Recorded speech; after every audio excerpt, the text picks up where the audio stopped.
On repart donc avec Xavier Caïtu-Colli, fondateur maintenant de Verso Énergie. Donc Xavier, faut dire un mot à ceux qui ne suivent pas l'énergie. Donc tu es le fondateur, cofondateur de Direct Énergie. 2003. Combat de dingue. Tiens, juste, parce que je cite assez régulièrement l'exemple et je ne me souviens plus du temps que tu as mis. Je crois que c'est à Landivisio. Landivisio, dans le Finistère, entre le premier projet donc, de centrale à gaz et le premier kilowatt qui est sorti de la centrale. Ah, c'est dingue. Combien de temps 10 ans. 10 ans. 10 ans, le projet, on a déposé les permis en 2011.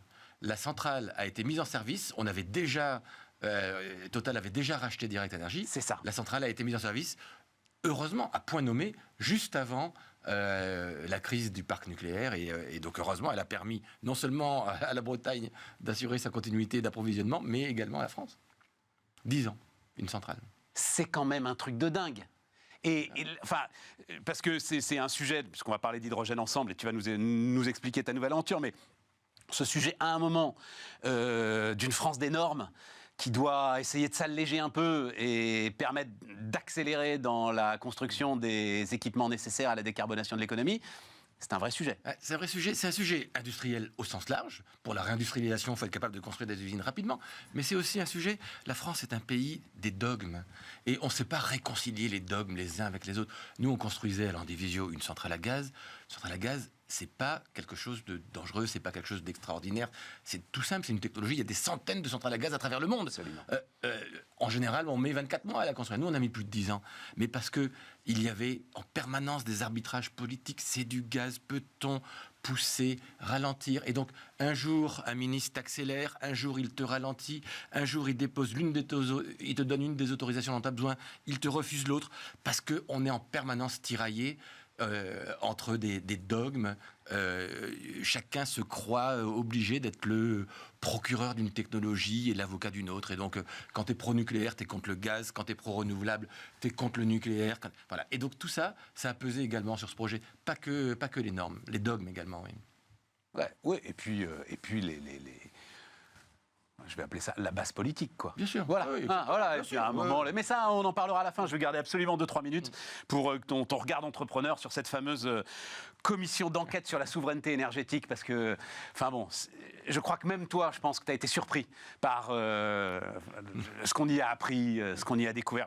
Bon, mais revenons sur Verso Énergie. Donc, c'est l'équipe de Direct Énergie qui recommence, finalement, le Same Player Shoot Again, avec l'hydrogène cette fois-ci. Mais oui. Pas tous, il y a un cofondateur avec toi, et il y a surtout Jacques Veyrat, Impala, etc.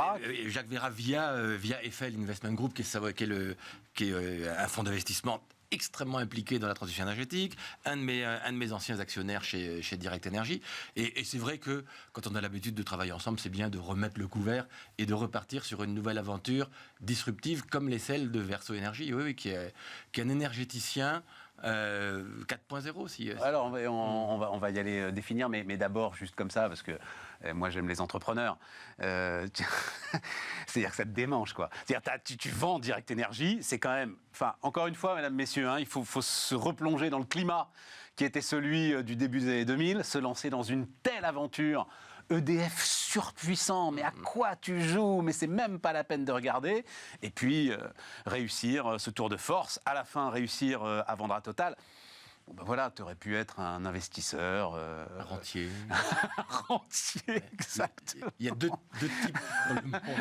Les rentiers, les entrepreneurs. Qu'est-ce qu'il dit, Ulysse? Vivre auprès des miens le reste de mon âge, tu vois? Voilà, tu aurais pu vouloir faire ça. Oui, je pense que c'était pas dans mon mindset et c'était pas dans mon logiciel. Donc je suis reparti sur des choses que je sais faire, l'entrepreneuriat, l'énergie et Verso, c'est un peu la conjonction des deux. Alors, tu dis, on est entré dans une nouvelle phase de la transition énergétique. Ouais.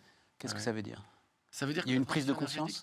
Alors, non seulement il y a une prise de conscience, non seulement il y a une accélération, mais surtout, il va falloir la faire différemment, la transition énergétique. La première phase, les 20 dernières années, si tu veux, on a installer des nouvelles technologies éoliennes, photovoltaïques, largement subventionnées parce qu'elles n'étaient pas dans le marché. Au début entre 2005 et 2008, produire un kilowattheure ou un mégawattheure avec du solaire, ça coûtait 400 € le mégawattheure. Aujourd'hui, dans les zones très ensoleillées, ça vaut $30. Voilà, donc il y a eu quand même une transformation. Mais divisé par 10. Oui. Sur 10 ans, divisé par 10. Voilà, mais c'est pas exactement les mêmes ratios sur l'éolien, mais globalement, ces technos ont beaucoup évolué, mais on les a installés partout dans le monde, et notamment en France, de manière largement subventionnée. Et ce sont les développeurs qui ont fait ça. C'était des développeurs. Ils avaient une sorte de métier qui ressemble à un métier de promotion immobilière. Ils cherchaient du foncier, ils développaient des projets, et ils avaient un contrat long terme avec EDF, une signature publique qui garantissait un prix fixe sur 20 ans. Tu fais du levier, 90% de dette, et tu passes au parc suivant, mais tu n'es pas un énergéticien. Parce que tu encaisses des loyers, tu vends ton électron, mais que ce soit un électron ou n'importe quoi. Oui, mais en même temps, c'est la collectivité qui profite aussi assez largement des équipements que tu construis quand même. Oui, exactement. On est d'accord. Même si ça a pu se faire de manière un peu anarchique, à droite à gauche, mais voilà. Et c'est le rôle du public d'organiser ça. De financer, tant que les technologies ne sont pas dans le marché, c'est-à-dire qu'elles ne sont pas compétitives, de les préfinancer. Aujourd'hui, non seulement ces technologies, elles sont compétitives, mais en plus, elles arrivent à un stade où quand on a 15% du mix qui est subventionné, on ne peut pas se dire « je vais continuer à subventionner 30, 40, 50% du mix électrique ». Et donc, il faut trouver une manière de commercialiser son énergie. Et donc, les nouveaux acteurs de la transition énergétique doivent être des énergéticiens qui ne se préoccupent pas simplement de trouver du foncier et de vendre à EDF ou à n'importe quel acteur public à travers le monde. Ils doivent s'occuper de leur électron. Et donc le vendre sur le marché, le vendre à des clients sur des termes plus ou moins longs, ou bien combiner les actifs les uns avec les autres, leur production d'électrons, leur site de stockage éventuel, batterie, leurs électrolyseurs, s'ils veulent se dire, il y a en plus des technos qui vont venir disrupter cette transition énergétique, allons-y, utilisons. Et donc les c'est intéressant. Et, voilà, et c'est toi, en fait, qui va devoir faire tous les arbitrages avec ton argent. C'est ça qui fait toute la différence, c'est ce que tu expliques par rapport, à la séquence précédente. À des séquences où Séquence précédente dont il faut quand même préciser, parce que c'est vrai que moi-même, j'avoue, je bats ma coulpe, j'ai beaucoup tapé sur ces systèmes de subvention, sur les déséquilibres que pouvaient créer ces systèmes de subvention. Bim, arrive la guerre en Ukraine. Bim, arrive le prix de l'électricité spot qui monte à 1 000 € le mégawattheure. Et l'ensemble de ces énergéticiens qui avaient beaucoup récupéré de la part de l'État, ils ont beaucoup rendu à l'État. Ils ont quasiment remboursé. Et ben voilà. Et c'est en 2023, 13 à 15 milliards d'euros qui vont être versés par l'ensemble de ces entrepreneurs. Ça, c'est la démonstration d'un truc extrêmement important en matière d'électricité. L'électricité, elle n'est pas stockable. Ce qui est stockable, c'est la capacité de production. Exactement. Et la sûreté du système, la sécurité d'approvisionnement des consommateurs, elle tient dans la diversité du mix. Voilà. Si tu fais comme les Allemands et que tu te reposes que sur le gaz, eh ben on te coupe le tuyau, t'es mort.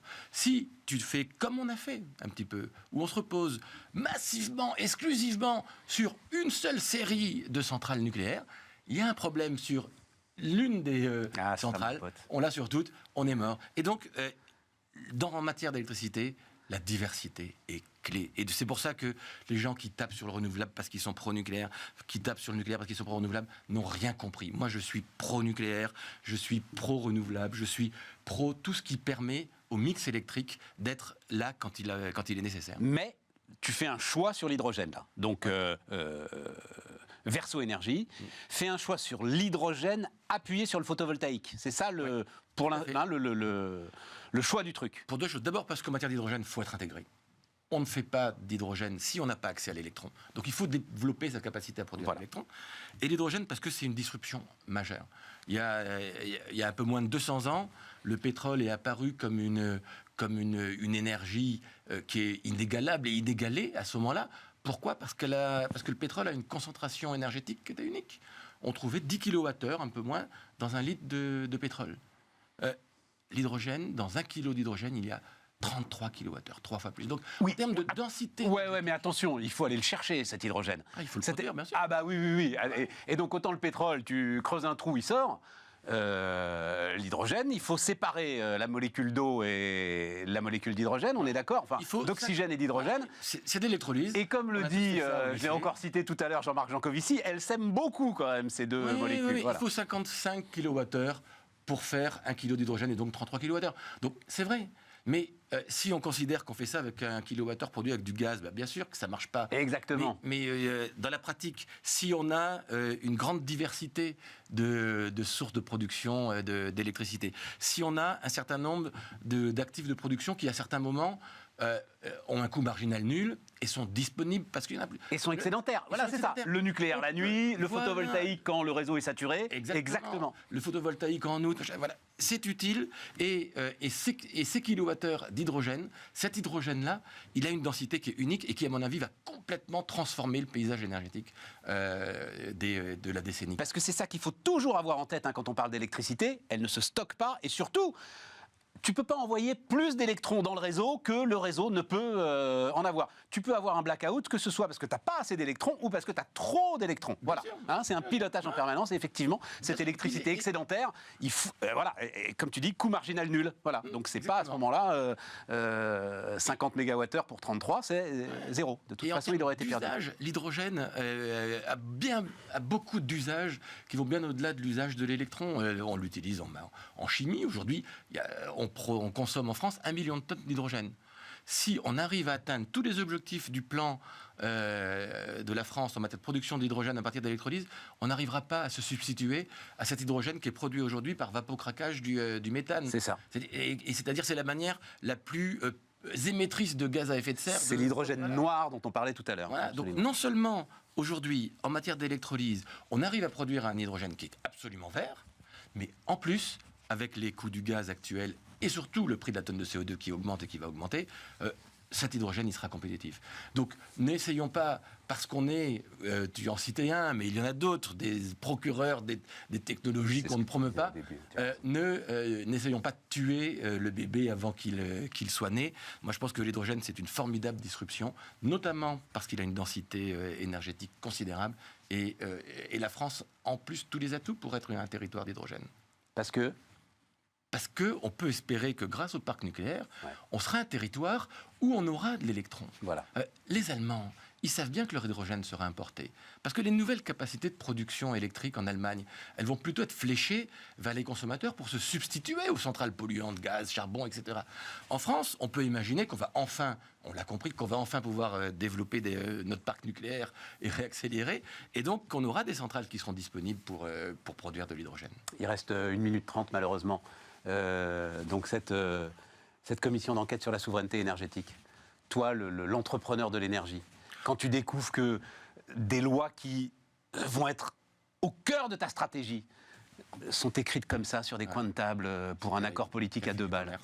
Non, c'est terrible parce que l'énergie et le mix électrique, ça engage le pays pour très longtemps, on vient de le voir, et on a fait l'inverse.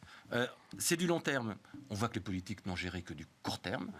C'est industriel et complexe. On a fait du café du commerce. Et c'est quelque chose qui est éminemment industriel. Et en fait, on a fait des dogmes et de la basse politique. Et donc, on n'a absolument rien compris.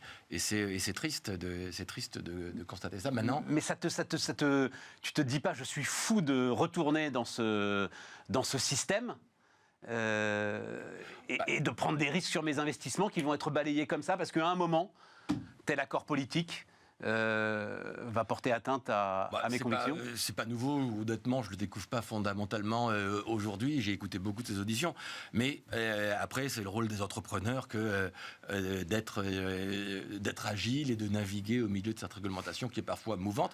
Et puis c'est notre rôle aussi d'évangéliser. Souvent on critique le lobbying en disant c'est affreux que les entrepreneurs, les entreprises aillent au contact des politiques. Or, c'est notre rôle d'aller les connecter au réel, les connecter aux problématiques industrielles. Et je pense que si il y a eu autant d'échecs industriels, prenons notre part aussi, c'est qu'on n'a pas été convaincants pour leur faire lever la tête et regarder loin, au lieu de regarder de la basse politique. Maintenant, soyons positifs, l'avantage du séisme qu'on a vécu là, je pense que pour quelque temps encore, ça va nous rappeler qu'il faut regarder loin en matière de production électrique et de production énergétique. J'espère qu'on en a tiré les conséquences. Merci Xavier. Merci Stéphane. Voilà Xavier Caïtucoli donc qui nous accompagnait. Et maintenant, on parle de logement.